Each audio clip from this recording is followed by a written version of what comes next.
Wabarakatuh. Alhamdulillah, alhamdulillahilladzi khalaqa samawati wal arda wa ja'ala dhulumati ila nur. Sumaladzina kafaru bi rabbihim ya'dilun huwaladzi khalaqakum min tin tsumma qada ajalan wa ajalun musamma indahu summa antum tamtarun. Wa huwa Allahu fis samawati wa fil ardi ya'lamu sirrakum wa jahrakum wa ya'lamu ma taksibun. Asyhadu an la ilaha illallah wahdahu la syarikalah innahu ilahun wahid. Allahu la ilaha illa huwa rabbul arsyil azim. Allahu la ilaha illa huwal hayyul qayyum. Allahu la ilaha illa huwar rahmanur rahim. Saudaraku muslimin muslimat yang dimuliakan Allah, senantiasa marilah kita panjatkan puja dan puji kehadirat Allah Ta'ala, karena memang tidak ada yang pantas dipuja dan dipuji melainkan hanya Allah satu-satunya. Dan alhamdulillah kita semua pada kesempatan ini diberikan kesehatan dan diringankan kaki kita untuk mendatangi majelis ini. Dan marilah kita gunakan waktu yang singkat ini dengan terus mengkaji, mendalami petunjuk-petunjuk Allah yang ada di dalam Al-Quran. Saudaraku yang dimuliakan Allah, kita sering di dalam bermasyarakat, dalam kehidupan sehari-hari itu sering mendengar istilah sesat atau aliran sesat, atau bahkan orang itu menuduh kelompok lain itu mengatakan bahwa itu adalah sesat atau itu mengikuti aliran sesat. Bahkan yang memperhatikan kita yang belajar petunjuk Allah yang ada di dalam Al-Quran ini juga dikatakan itu aliran sesat. Ini sungguh ini sebenarnya sangat memprihatinkan kita semuanya. Oleh karena itu di majelis yang mulia ini kita akan membahas, kita akan klarifikasi tuduhan-tuduhan kepada kelompok lain yang diarahkan kepada kita, kepada Anda, kepada semuanya, yang mungkin saja tidak segaris dengan mereka, dan dengan enaknya, dengan mudahnya mulut mereka menuduh kelompok lain itu menjadi kelompok sesat dan sebagainya. Kita tidak akan menanggapi secara emosional yang berlebihan, namun kita akan menanggapi dengan narasi yang sesuai dengan ayat Al-Quran. Kita akan bedah kata-kata sesat itu dari berbagai sisi. Baiklah saudara, di dalam Kamus Besar Bahasa Indonesia, kata-kata sesat itu artinya tidak melalui jalan yang benar, atau salah jalan, atau berbuat yang tidak senonoh, yang menyimpang dari kebenaran, atau dalam keadaan salah jalan, atau bahasa Jawanya adalah kesasar. Itulah yang ada kata-kata sesat yang kita tinjau di dalam Kamus Besar Bahasa Indonesia. Kemudian kata-kata sesat tersebut, andai kita tambahi dengan awalan me dan akhiran an, menjadi menyesatkan. Menyesatkan itu artinya membawa kepada jalan yang salah, atau menyebabkan sesat, atau menyebabkan salah jalan, atau menyebabkan keliru, salah dan sebagainya. Itu kata-kata menyesatkan. Kalau diawali dengan awalan menjadi tersesat, itu artinya salah jalan, atau juga bisa dikatakan sebagai kesasar. Kemudian kalau ditambahi awalan ke dan akhiran an menjadi kesesatan, yang artinya adalah kebingungan atau salah jalan, atau kesalahan pikiran atau kekeliruan sesuatu hal yang kemudian menyebabkan orang itu sesat. Nah, kalau ditambahi awalan ke akhiran an menjadi penyesatan.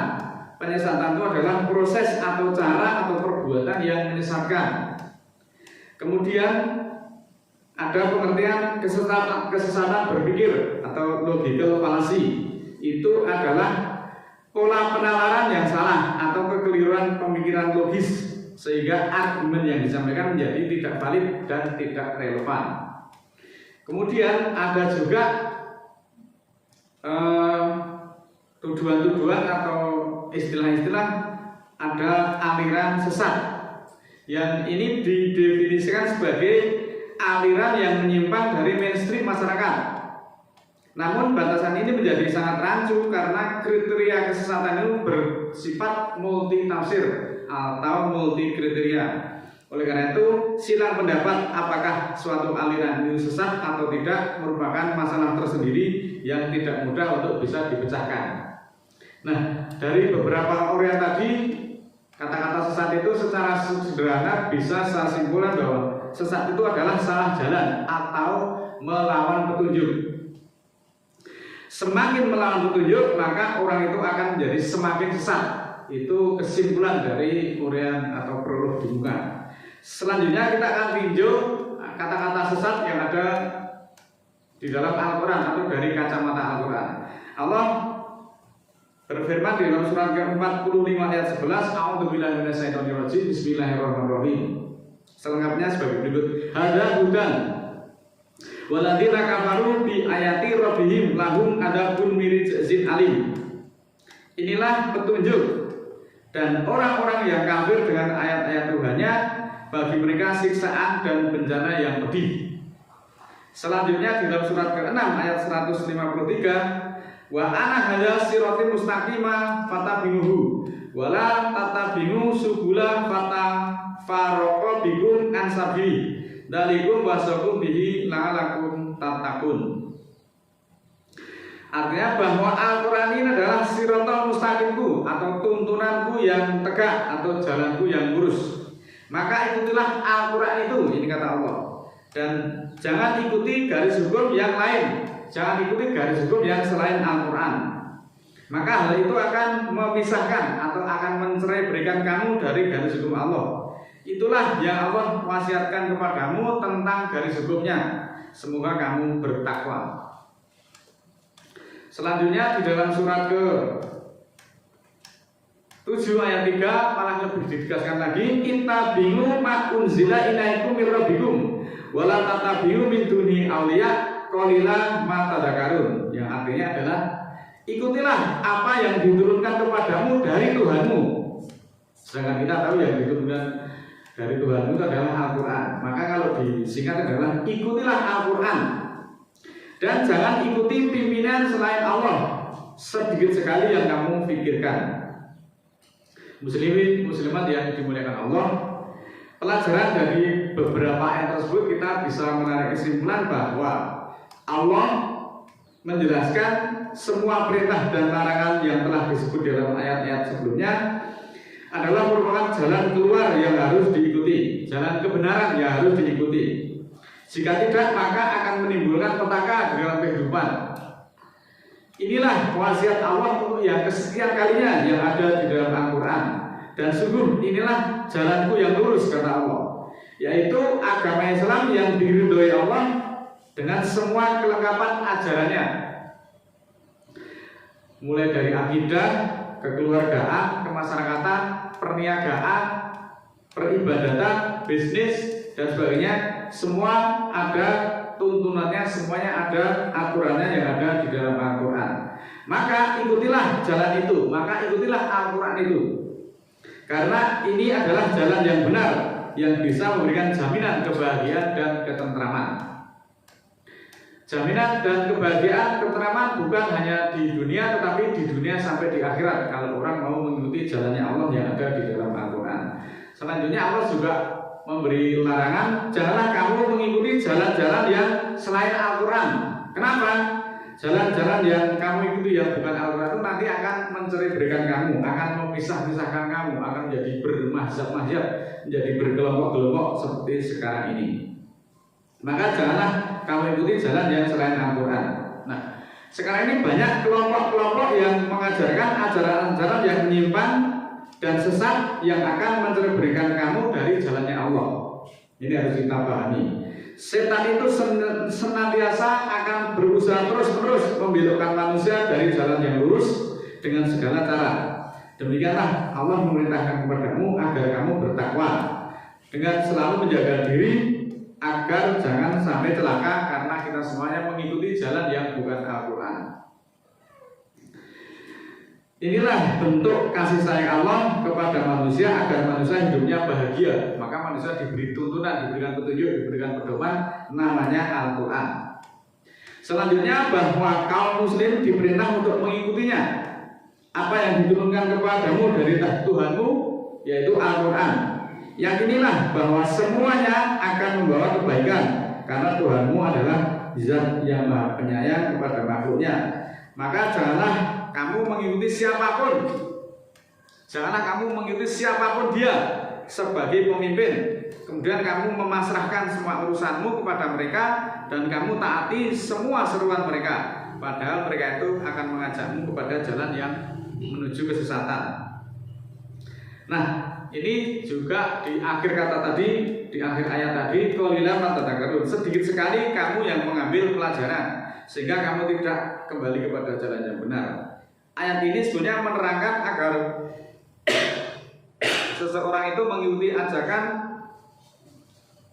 Ayat ini melarang seseorang mengikuti ajakan orang lain dalam urusan agama yang tidak berdasarkan perintah Allah, tidak berdasarkan Al-Quran. Agar tidak tersesat, manusia diperintahkan oleh Allah untuk mengikuti Al-Quran yang dulunya Al-Quran itu diterima oleh Nabi Muhammad dan disampaikan kepada seluruh umatnya. Maka barang siapa yang tidak mau mengikuti Al-Quran, niscaya dia akan tercerai-berai dan akan tersesat. Jadi jelas, ukuran sesat itu ada rujukannya, yaitu Al-Quran. Jadi bukan pendapat manusia yang begitu gemar menuduh orang lain sesat. Wah, itu aliran sesat, wah itu mengikuti ajaran sesat. Hanya karena apa? Hanya karena mereka bukan kelompoknya. Sedangkan mereka memang kelompok mayoritas orang yang gemar menuduh kelompok lain itu. Begitu gampangnya mereka mengklaim kelompoknya lah yang paling benar dan yang lain semuanya adalah salah. Ini padahal mereka pedomannya bukan Al-Quran. Jadi sekali lagi bahwa sesat itu ukurannya Al-Quran. Sesat itu ukurannya garis hukum Allah, yaitu Al-Quran. Bukan masalah selamatan, bukan masalah tahlilan dan sebagainya.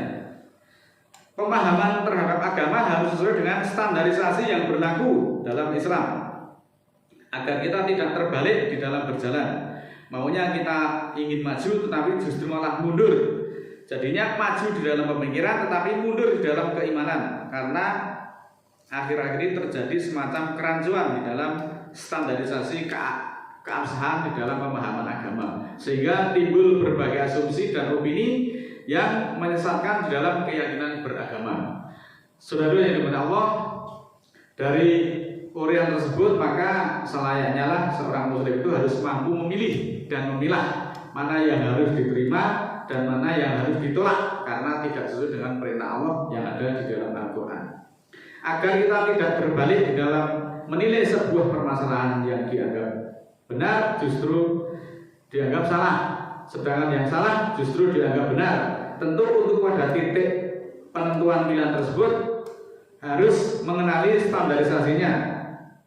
Dewasa ini memang banyak sekali orang-orang yang menjadikan ketokohannya, gelarnya, kedudukannya, kekayaannya, ketenarannya, kesempuhannya mungkin atau peninggalan kuno itu dijadikan sebagai standar, padahal itu bukan standarisasi yang menentukan untuk kebenaran, untuk menentukan kebenaran Islam.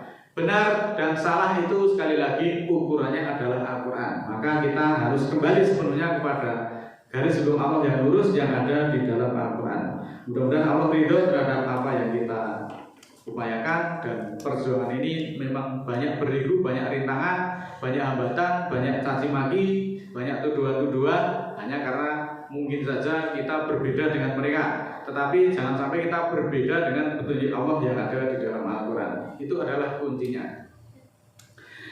A'udzubillahi minasyaitonir rajim. Bismillahirrahmanirrahim. Allahumma ighfirli wa lil mu'minina wal mu'minat al ahya'i minhum wal amwat innaka samiun qaribun mujibud da'wat innaka 'ala kulli syai'in qadir.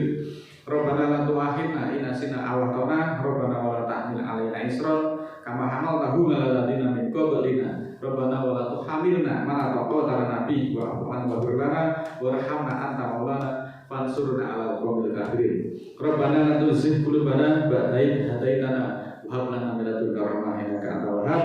Subhana rabbika rabbil izzati amma yasifun wa salamun alal mursalin walhamdulillahi rabbil alamin. Wassalamualaikum warahmatullahi wabarakatuh.